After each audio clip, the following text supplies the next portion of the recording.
Peace, y'all. It's your man, Dave. You may have heard me alongside my brother Quest on the Marriage Ain't for Suckers program. We're still going strong, and now it's time to take it up a notch.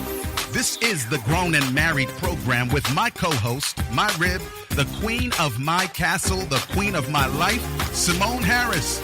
We've been friends for almost 30 years and married for almost 20. So we know a thing or two about making marriage and relationships work if you're willing to make it work. So gather around, y'all. Share this with your spouses, your friends, your frenemies, and yes, even your enemies. And let's make marriages phenomenal together. Queen Simone, I know you're ready. I know you're set. So let's go. Yeah, what up, y'all? My name is L. David Harris. I am your host, or you might call me a co-host, because, of course, I have my grown and married woman, my wife, Simone.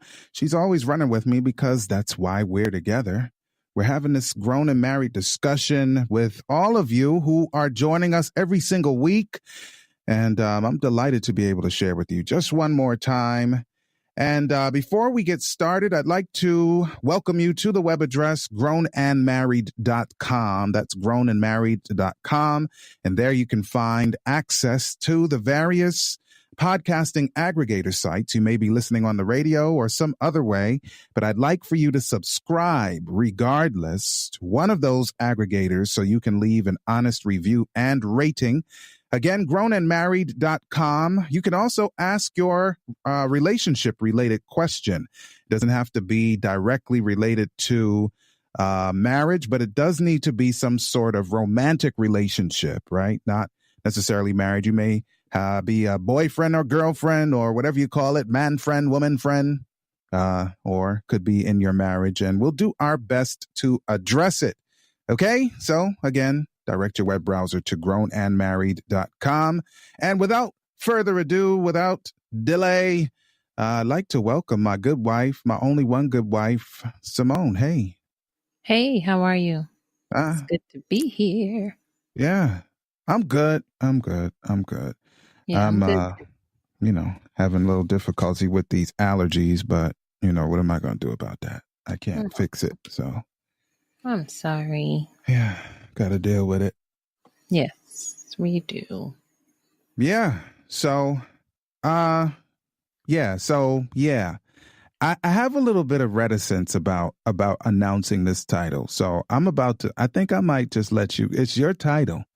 It's your title. I know we are one, but it's your title. Right. It is. So I think I'm gonna go ahead and let you announce what it is. Okay, our title or our topic for this discussion, for this podcast, Does size really matter? Get your money together. Now, you know what's interesting? So the program is going into all kind of different media outlets, right? Yes. And I'm sure that some of the people who have on their headphones and they're listening through Christian media outlets, they're like, oh gosh, what is about to happen here? And maybe even the producers of a particular, outlets are like, oh gosh, like, how could they not have told us that we were going to talk about this? But it doesn't have to mean exactly what y'all think it means. Exactly. Yeah. Does size really matter? Right. Because we're going to be looking at various aspects of this particular topic. Mm-hmm. We're going to be looking at bank accounts. Bank accounts. Aha. Yeah. Bank accounts. Homes. Yes. Children and family. Okay. And the budget. Stuff like that. Okay. Does it really matter in a relationship or in the marriage or in the family, Yeah. Okay. So there you go. Yeah. So now everybody could just, they can take their fingers out their ears, they can relax, and now we can move forward with the discussion. Yeah. Well, one of the things that I liked to talk about before we got married had to do with family size, because that's one of those things that you absolutely need to be on the same page with, because all sorts of resentment and weird feelings and who knows what else can come about if we are not on the same page. So Right. in our case, we happened to talk about it a lot before we got married, and Lord bless us, we were basically on the same page. And of course, there's wiggle room and, opportunity for us to make accommodations for each other if we weren't completely on the same page. But we pretty much were aligned on that. And then after we got married and, the rubber really met the road, we were basically on the same page in terms of family size. Yes. But, how many children do you want kind of thing? Mm-hmm. Yeah. Because we know, that there are people who, in their minds are like, well, I'm from a big family, so I want a big family, Mm-hmm. like 6 kids. But you all didn't talk about it. You just say you wanted a big family. And a big family to your spouse might mean 3. Like, we got 2 bedrooms, 3 kids is a big family. Yeah. Right. And then you say, yes, okay, good. We're on the same page. No, let's be specific because again, you might be on 2 different planets with that term big family. So I think it does matter, especially when you look at what you can afford. Yeah. All right. Yeah. Give you a joke, right? So we've lived all kind of different places in our lives, right? And one of the areas or, regions we've lived in is a rural part of America, right?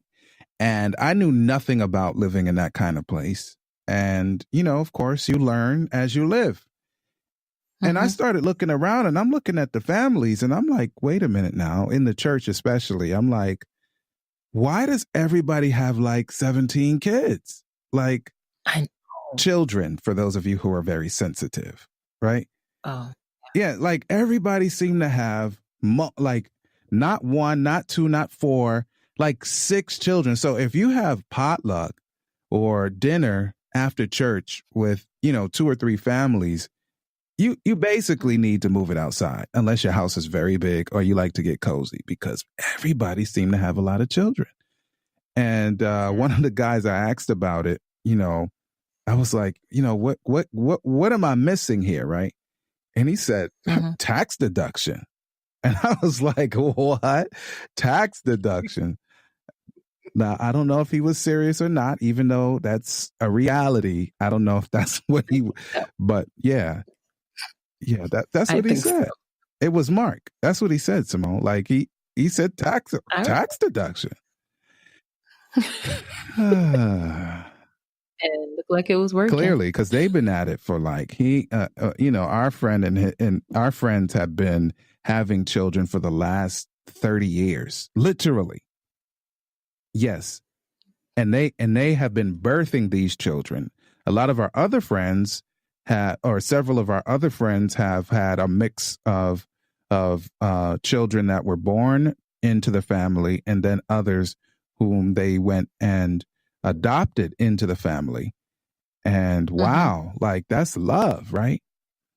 But the point is, if you want 7 children and he wants 1, I'm thinking like maybe there needs to be some discussion about that. Yes. I think so. I know for us, we, like you said, we were on the same page. I'm not going to say pretty much. I'm going to say we were on the same page, especially after we had our son. And we realized we weren't going to sleep for a minute. Yeah. But, aside from that, listeners, there are other reasons as to why we only have our one good son.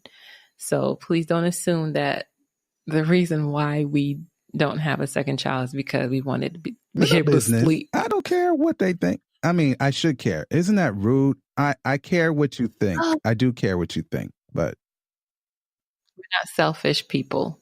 We love our son, and if we could have another one, we would have had 2. So therefore, although I would have opted for a girl on the second go. Yes, I know you would, and so would our son. Yes, but again, that matters. So here's an example. Here's a simple case in point. So I've been to my sister's house before, right? She's my elder sister. And my sister and brother-in-law have 4 children. And at the time that I'm about to address, they ranged from, I guess 10 to 15 years of age, right? And all right, so we're over the house and it's morning time. It's time to eat breakfast.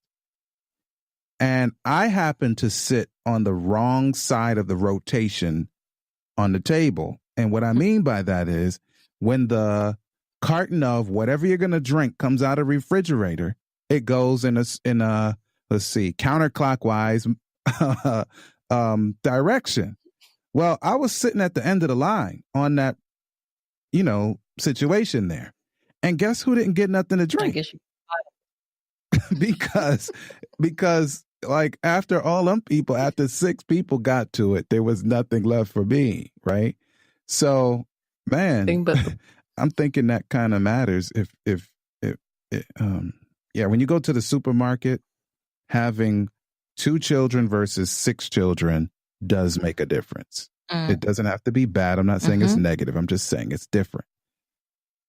And if you have a farm and you live in one of those communities where, everybody's hands make light work, then having 1 child is probably not the way to go for you. You might want to have more children because the family business requires, because that's how you grew up, to have more people, all hands on deck.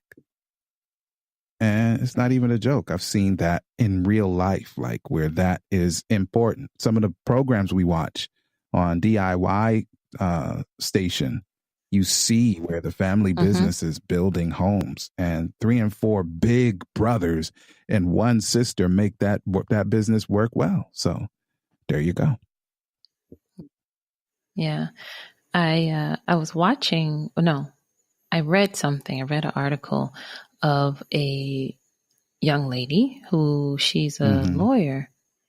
And she said, I forgot what the exact title was, but basically she married a guy who had no job. And she said that was the best thing she's ever done. Really? At the time he didn't have a job.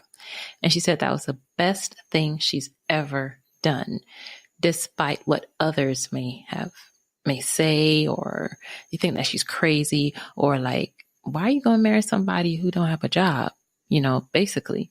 But it turned out that he was in transition. He was going after his dream. He wanted to become a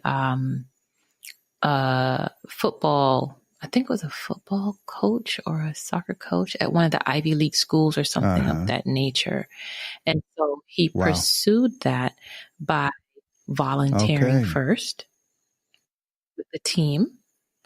And then he went on to, make suggestions for plays and stuff like that. And they were like, oh, I see, something about this, and it's just that he did this for a while. And they got married. And I don't know if it was right after they got married that he was invited to be an actual coach of this particular team that is well known, in the football arena. And now they're good. And she was just like, it's the best thing I've ever done. And she didn't make him feel like, and he's saying that she didn't make him feel like he was a slacker or he was no good or whatever. Like, oh, so because I'm a lawyer, you think I'm going to take care of you. And there was nothing like that. She said that he also loved her because she's dated other men who were, they had it going on for themselves. Interesting. But she felt so loved by this guy. And this is what actually, now that it's coming back to my memory, this is what inspired me to come up with this topic, because it's like, does it really matter? He she loved him and he loved her, she said, and it was just real, and people who were at the wedding, they were just saying how they saw how it was just a difference for her. And yeah. And so now she's like, and I don't have to work so Wow. hard anymore. So she made an investment So in her love. Yes. Right. So it wasn't about, well, I'm the lawyer and I'm making more money than you. And he didn't let that deter him from being the man that he was called to be in his relationship with her. You see what I'm saying? And she made him feel validated. Like, you are my husband. You are still the head of this household, even though I am bringing in the larger check, larger income. Yeah. Wow. So in that case, size mattered, but it mattered in reverse. Right? Is it so for her, it seemed that it was more important for him to be free to create and to grow in his, whatever his dreams and pursuits were. So the size, meaning what he was earning at the moment, it was better that he would not earn much or anything because that would inhibit his dream. Yeah, that's interesting. I didn't know about that one. Yeah, and I read it and I was just like really like flabbergasted by it. I was like, oh my goodness, just the way how she expressed herself in the article, and I was like, wow, you don't see that a lot because it is so shunned upon when the young lady's marrying a man who doesn't have it all. And I think we've seen, back in the day, we've seen a couple of movies like that where the young lady comes from a family background where they are well-to-do or they are of status. And then now she marries this. The opposite. Yeah. Yeah.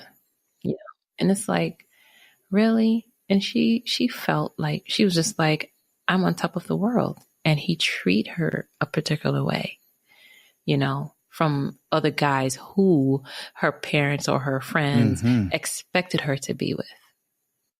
So their expectations of each other was different. That's good stuff. And think about it. I mean, it's really all about character. People get to make decisions and our character, how we are when nobody's looking is what determines how we will behave, the things that matter most to us. And sometimes these external factors like, the status quo in your particular country or your city or even your friends community, because, we have had friends communities that were very well to do, and we've had friends communities that were not. And quite frankly, I haven't been able to see the difference except to say that whenever we were around the ones who had the most money, they seemed the least, I don't want to say satisfied because that's not the right word, but let me put it in reverse. The ones who had the least seemed most fulfilled because, family was most important. There wasn't this big discussion of who has the biggest house in what gated community, right? Versus the friends who either couldn't afford it or didn't want it or whatever. So it's interesting when you think about what is a person's perspective and what's driving it. Is it really that you care about this stuff, or is it that the societal norm is what's driving it? And, that's to be determined by every person listening. All right, so let's talk about some stuff that some may call shallow. But my thing is, if you're shallow, then be honest with yourself, okay? So, yeah, be honest with yourself. If you're shallow, just be honest with yourself. Shallow is not always evil. So, physical stature. And when I say physical stature, does he need to be tall? Does he need to be fat? Does he need to be skinny? Does he need to be short? Does she need to be slim, fat, athletic, tall? What? and you may not like the terms that I've used, but again, that's the way people term it. That's the way people think. And does it matter? Yeah. So, yeah. Right. And I guess on who the individual is, what they like. Because I look at some people, you can look at people in society and you're just like, yeah, how do them two get together? Well, she seems to be quite happy with who she's with, and he is quite happy with who he is with, And you try, and then when you actually get to meet them or you talk to them, you're just like, oh, I get it now. So, okay. So, there's a place, you may have heard of it. It's a country, Mauritania. Yes. And years ago, we watched a program together, and we discovered while watching this program, and then I looked it up to see if this was foolishness. So if you're a woman and you have an athletic build, or you are well fit, according to what people call well fit, in that particular society at the time that we're talking about, it was probably about 12 years ago.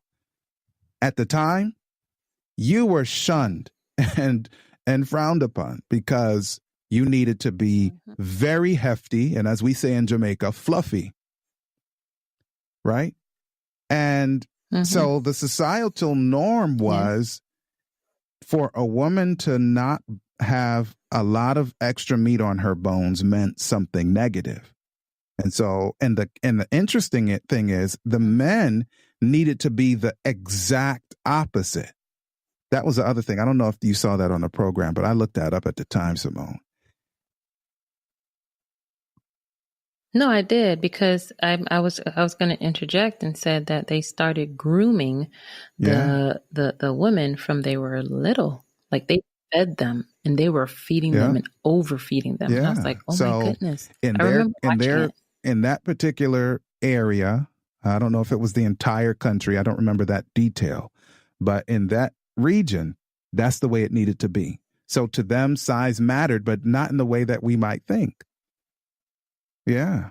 And so I remember when we got married, I had just come off of a couple of years of trying to kind of get my health together, because I was a big boy before. And I had, miscalculated as I lost weight, and I lost more than I wanted to. And I couldn't get it back on without, doing things that were not healthful. So when we got married, I was a much smaller version of myself. And to a lot of people, that was so negative to them. And after we were married for a couple of years, it just coincidentally, I got some of my weight back, and everybody was like, see, that is so wonderful, because to them, that mattered, So then there's the height factor. Oh boy. Yeah. Do you have a preference, Simone? That you do? What's your height preference? I do. 6'2". 6'2". So I'm gonna go put on shoes. Or 6'1". Oh boy.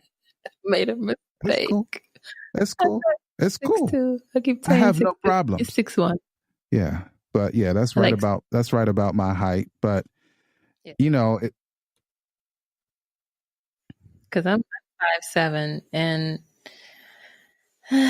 I tried the exact, and then I also tried. Yeah, I remember one of the little cute dudes you used to go out with. Nah, 6. But I won't get into that. Little dude. He was cool, nice guy, I'm sure. I'm just saying. Yeah. Now let's get off of that. There's a guy at church, right? And it was funny. You weren't there this past week at church in the vestry. So he said to his girlfriend, the young guy, you know who I'm talking about. He said to his girlfriend, "Yo, please don't wear no high heels again." And she was like, "But these are not high heels. These are wedges." Because he's already like an inch shorter than she is. And she, so whenever she puts on wedges or heels, Yeah, she towers over the dude. And he was feeling kind of, insecure. So it's interesting that mattered in their relationship. It looks like they made a joke about it, but truth is, I don't know. That was their thing. And it was a big funny incident between them. And I'm just glad that they figured out a way to work it out, because maybe they'll decide to get married. I don't know. Right. I don't know. But yeah, he said, please don't wear no high heels. I can't handle you, too tall. Oh boy. But we've seen pictures of people who are just a smidge taller than their to be. Yeah. And they work it out. They didn't wear any heels. Right. As a matter of fact, they don't wear no heels. Yeah. They don't wear no. That sounds so. Yeah. I'm sorry. Yeah, they wear flats. Yeah. So if you're out there listening right now and you're expecting somebody over here to say something like hyper intelligent or philosophical, it's not about to happen. That's something that you have to be honest with yourself about, yourselves about. And if you happen not to be attracted to somebody of a certain stature, it doesn't make sense for you to try to make yourself more noble by choosing somebody that is opposite of what you normally are attracted to. I'm not saying that it's quite okay or it's not okay. I'm just saying don't force the issue in your own mind unless, there's some compelling reason, because the people are attracted to whatever they're attracted to. And unless it's evil, then just move with it. It's not that big a deal, Yeah. I suppose I should have said something more noble, like, give somebody with a certain character or personality a chance. And that may well be the case. But I'm just saying, don't beat yourself up if you happen to be more attracted to somebody who's short or tall or whatever it is that you're into, as long as you're not being oppressive toward anybody or trying to sort of formulate that person out of somebody who's not like that kind of thing. And what makes you feel comfortable and happy. And if you're willing to, if you can accept that person as they are, I mean, because I've seen, like I said, I've known people who they've dated someone who was the opposite of what they really, prefer. And I was just like, oh, wow. They must really love this person, or the person's personality must be awesome. You know what I mean? So you have, family sizes, you have the budget, you have physical stature, vehicles, homes, all of that kind of stuff. Like I'll make a quick joke and let y'all go, right? So Simone had a Volvo before, right? And it was this little bitty car as far as I was concerned. And as much as it was a lovely car, gear stick and everything, right? And it drove well. I was like, dude, I do not want this car. It is too small. I cannot manage. So I hope you love it, because I don't want to drive it. And so, like, for me, her little bitty car was a problem. Not for me, like, her having it, but for me to, like, if she decided she didn't like it anymore and I was forced to drive it, I'm thinking I'm a little bit too tall for this little thing, as wonderful as it was. So, yeah, if you want a Mini Cooper and your husband is 6'5", maybe that might be a little problem. Just as a quick bite as we get ready to go. Yeah. Yeah.